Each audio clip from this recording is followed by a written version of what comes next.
And viewers, the U.S. Treasury Secretary Scott Bessent has now said the Trump administration may roll back 25% of the 50% tariffs imposed on India.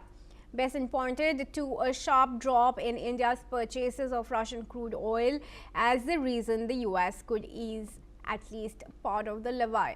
The tariffs were introduced in two parts, 25% over alleged trade imbalances and another 25% in response to India continuing to buy Russian oil, despite U.S. efforts to pressure Moscow.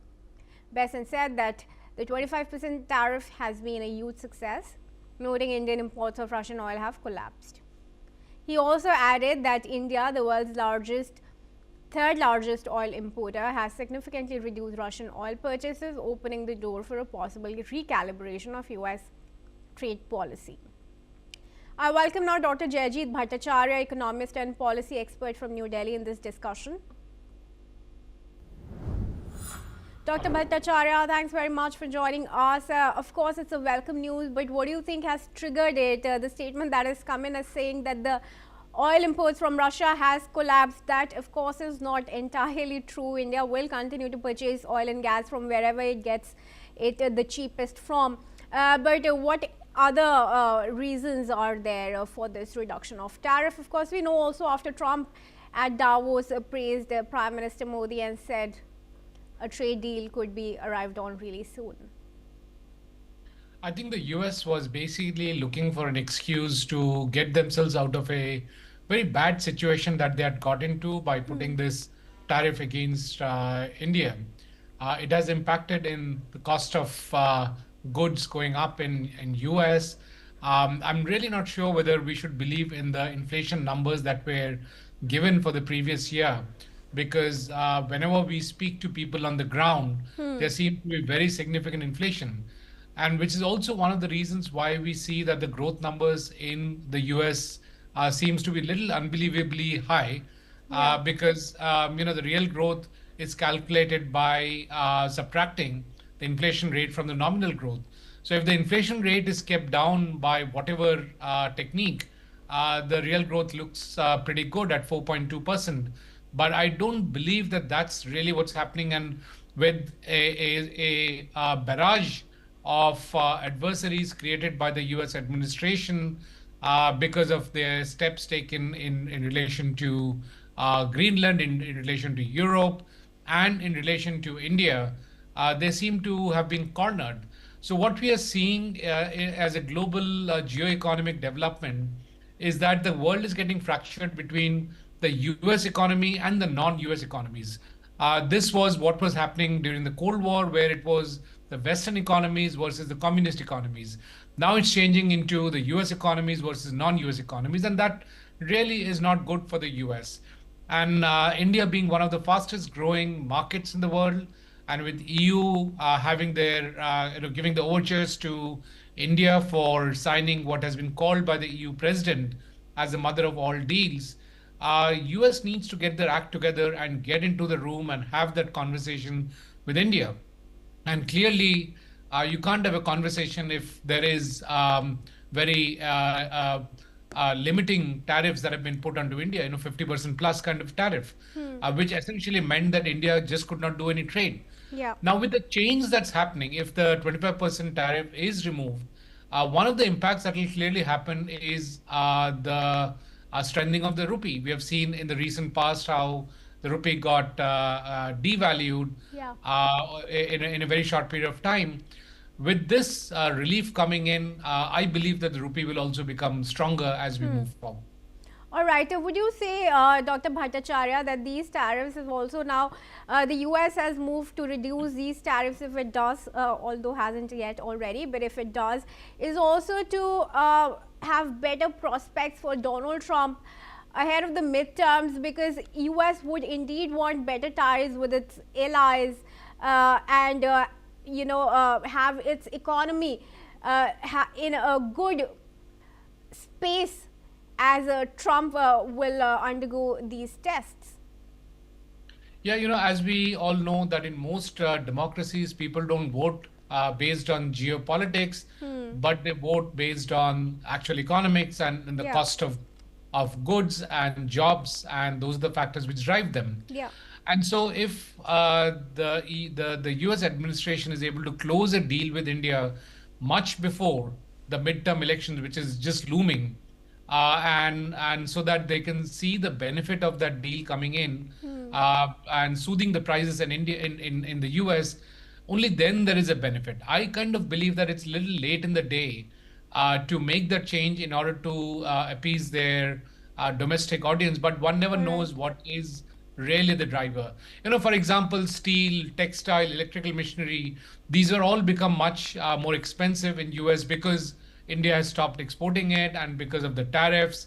So there are multiple, products that are very key to the economy whose prices have gone up in US. And if they are able to sign the deal even by March, if they start now and sign the deal by March, its impact will come, much after the elections would have happened. Yeah. So perhaps we are looking at a much longer term basis, but also the fact that US has lost many of its allies, especially from Yeah. an economic perspective. And how do you assess the fact that US is also now going to drop tariff threats on Europe amidst all of this?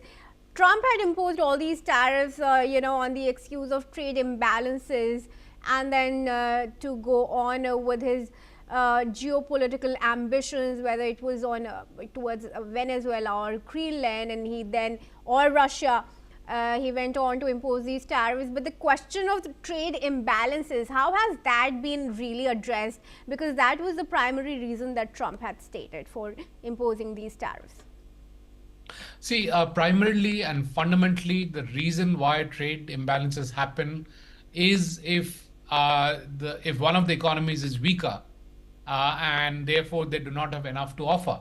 The second reason why trade imbalances happen is because of predatory pricing and non-level playing field, where you create non-tariff trade barriers so that your goods can't be sold to another geography. Now, in case of US, there was no non-tariff trade barrier. All goods from US is more than welcome, but still you will see, if you look at it from an India perspective, there is no single US car, the American car, being sold in India. In fact, there are no bikes also that are being sold in India. It's only when they started partnering with Indian bike makers that they are able to at least bring a bike that is acceptable in the market. Yeah. But there's very little footprint of one of the largest industries of the US, which is the automobile industry. Even Tesla, which is supposed to be the poster boy of automobiles in the US, has not been able to sell anything in India. So this is not because that countries are stopping electronic vehicle sales are even dropping in the US itself. Absolutely. Absolutely. So the larger point is that the US industry has weakened in relation to the rest of the world. So therefore, putting up tariffs is something that developing economies do. It doesn't behove developed economies to put up such large tariffs, and that is what WTO was about. That is what the GATT negotiations were about. And if you come back and see that the US is behaving like a developing economy, then that's a sign that the industries in the US are getting weaker, which is quite a challenge, because clearly in certain areas the US is actually still very strong. It needs to pull up its socks on other industries, but that can't happen by putting up tariffs. It has to happen through other mechanisms where they actually strengthen their supply chains, reduce their cost of production, reduce their cost of food, for example, which is just skyrocketed right now, Yeah. and just make it better for their industries to compete. So there has to be a different response from the US rather than being a defensive response, which is what they are showing right now. All right. Doctor, thanks for your comments. I requested to stay on as we proceed now. Viewers, India and the European Union are expected also to announce the conclusion of lengthy negotiations for a free trade agreement. The deal will reduce tariffs on European cars and wine, while expanding markets for Indian electronics, textiles and chemicals. An official announcement could follow an India-European Union summit from January 25 to 28, where Prime Minister Narendra Modi will meet European Council President Antonio Costa and European Commission President Ursula von der Leyen. The FTA is seen as a strategic move amid rising global trade tensions, particularly following US President Donald Trump's tariff hikes on Indian imports. The agreement could benefit Indian exports, including textiles and jewelry, and strengthen trade relations between India and the European Union, which reached $136.5 billion in 2025. Negotiations, however, remain on issues like India's reluctance to reduce tariffs on car imports. Additionally, the two sides are expected to sign security and defense agreements and a mobility pact for high-skilled workers and students. Despite some concerns over non-tariff barriers, including new European Union carbon levies, the FTA is expected to help offset losses from suspended tariff reduction on Indian goods, benefiting key sectors such as textiles, pharmaceuticals, and chemicals. I invite Dr. Bhattacharya to join us back in the discussion here. Dr. Bhattacharya, how much do you think is this mother of all deals, as was slated to be by the European leader, going to boost trade between India and European Union? You know, it's a mother of trade deals, not just because of the size, because it will lead to a trade deal which will be roughly 25% of the global economy and also 25% of the global population. But it's also a mother of all trade deals because of the time it took. Yeah. It's taken over 20 years to put this deal together. Yeah. So for multiple reasons, it's mother of all deals in that sense. But you know, if you look at the deal, it's very, very timely. Where, as I said a little while ago, the world is splitting between the U.S. economies and the non-U.S. economy, and with EU and India getting together, it's a very hefty economy that we are talking about. We also need to have a sobering thought that combined EU and India is still smaller than the US economy, but that's as of 2026. In the next few years, it'll surpass the US economy, given the rate at which India is growing, and therefore by 2030, the EU-India economy will be one of the largest economic bloc in the world, and that's really what we are targeting. And this deal is actually going to accelerate that growth for both the European Union and for India.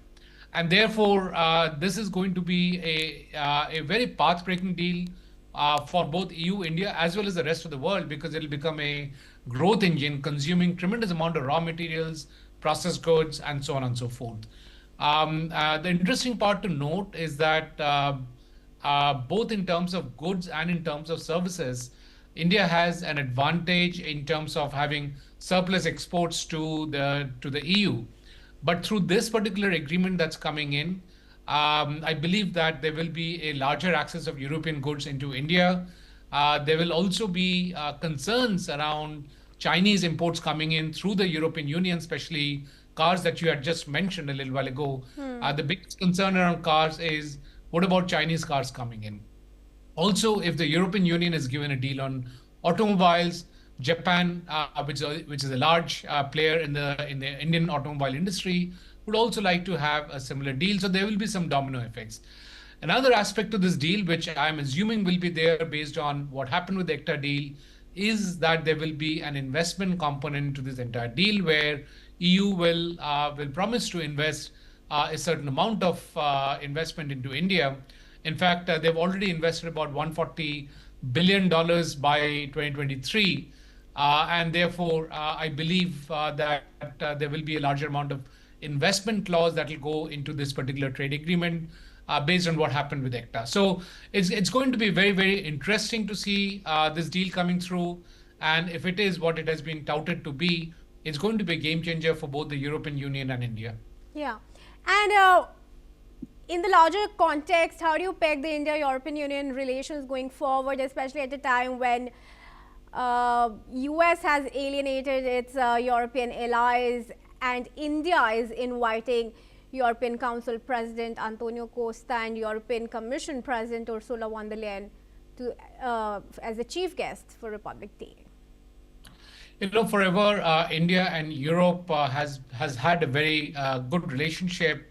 But also what we see happening is the European Union maturing and growing and understanding what are the drivers in India. As simple as the Khalistani movement being a point in case where the EU is finally throwing away the Khalistani movement and is not backing it up. Yeah.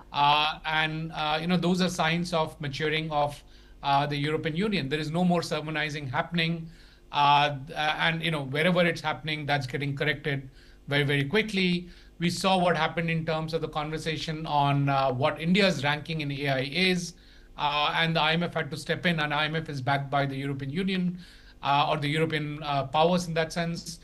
The head of IMF had to step in and say, well, that was a goof up, and that was what the moderator was saying. So there is a growing respect for India, and more importantly, respect for India's concerns. And I think that will lead to a more level, matured relationship between these two behemoths. And clearly, India will be very, very important for EU's growth, which is kind of stagnating. The major powers of EU, from an economic perspective, which is Germany and France, are having a very, very low growth rate. So the deal with India is critical with them. Also, it is to be noted that within the EU, the main players with which India really has a large trade is basically Germany, Belgium, France, and Italy. And all these countries are having a challenge in terms of growth. So this particular deal is going to help them quite significantly. Also, we got a very strong defense relationship with the EU, with the Rafales coming in from France, and behind Rafale there is an ecosystem which is spread across the European Union. It's not just a French ecosystem. In addition, we are also looking at the fifth generation fighter planes to be built up in collaboration with the European Union, and that's a possibility on the table. So that's the kind of trust that even India has with EU. So it's a very mature, rule-based relationship that has evolved, and I think that's going to get strengthened as we move forward. Right. Coming back on the question of this very trade deal, India's concerns remain still on the non-trade, non-tariff barriers, including the carbon levies. Do you think that can be addressed before the deal is finalized? I'm not sure about that, because every 20 years the European Union comes out with a large non-tariff trade barrier. We all know what ISO 9000 was.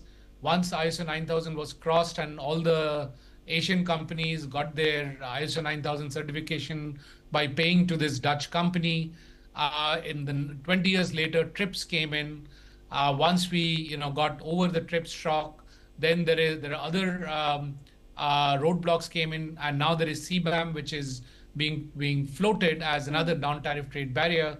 All of them are couched in very nice words that it's good for the climate, it's good for the people, it's good for humanity, but we know what really is the underscoring push for these particular steps being taken. So that's really going to be an irritant as we move forward. But again, the same game can be played by India also.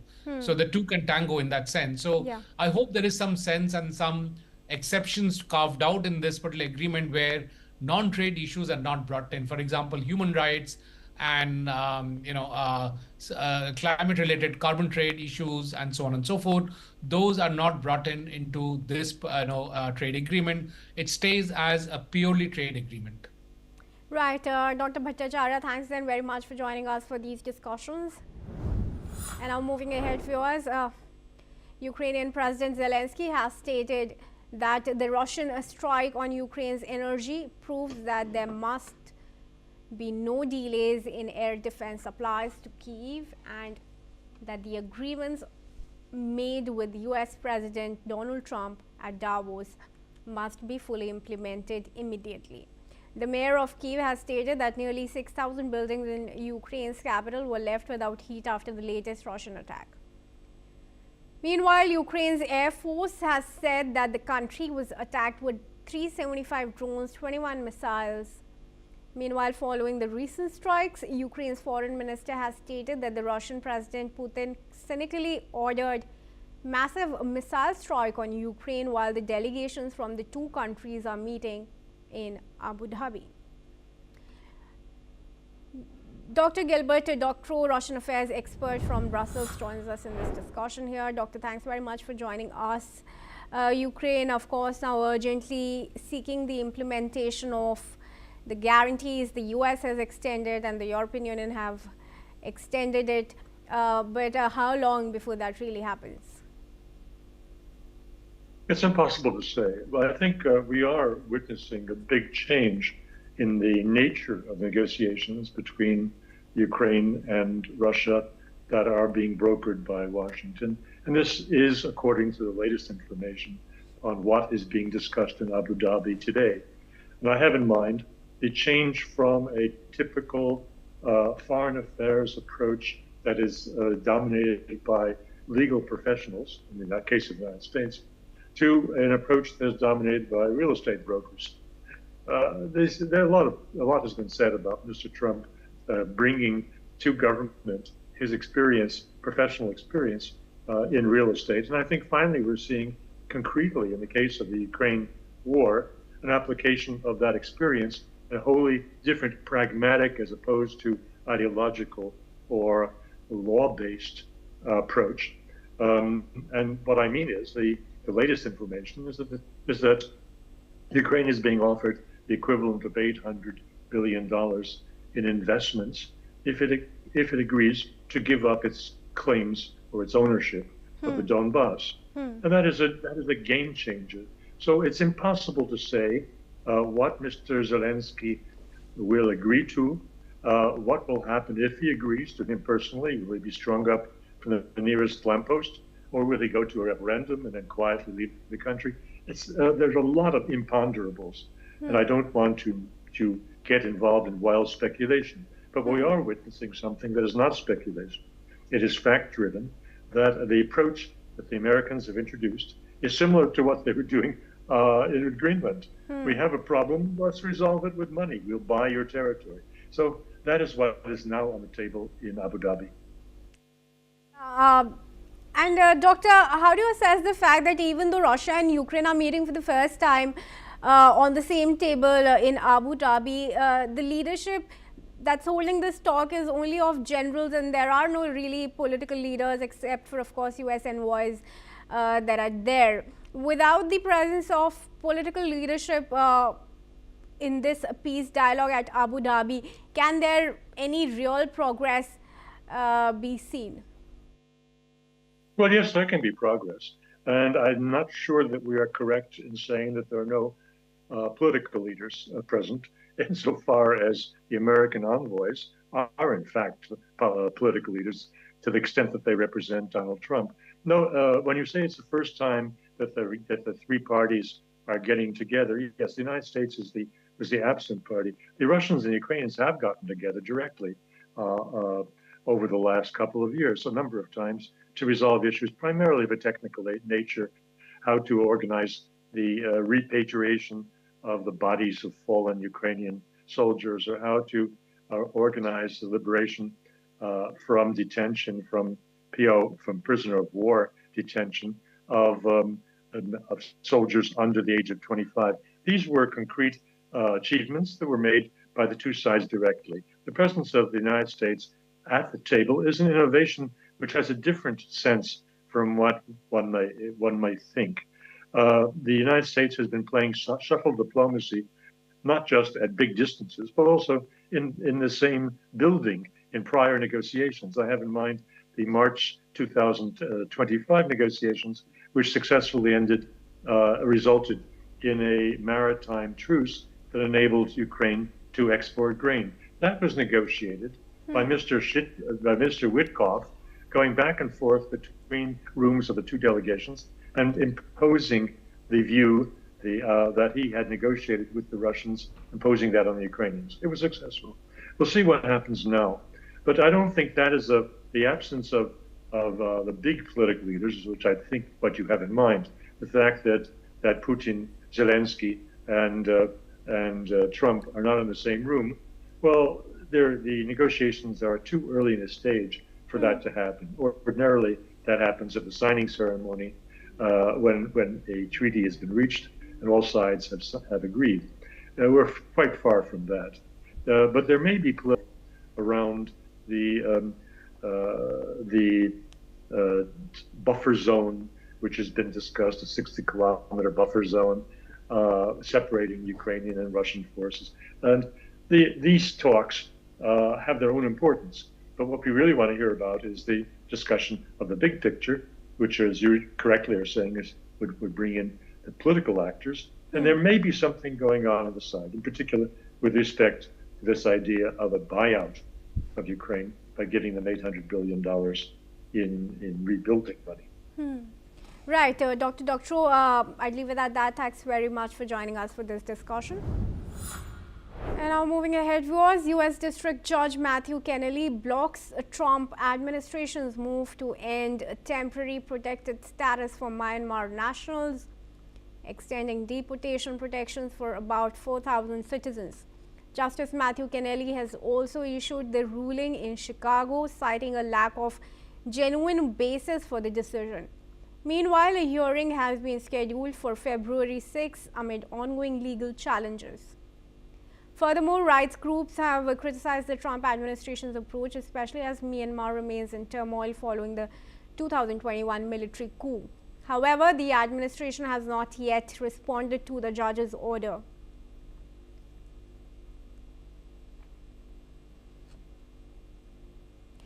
And now moving on, a suicide blast at a wedding ceremony in Dera Ismail Khan in northwest Pakistan has killed at least 5 people and injured 10 others. The explosion took place at the home of Noor Alam Mehsood, a pro-government peace militia leader.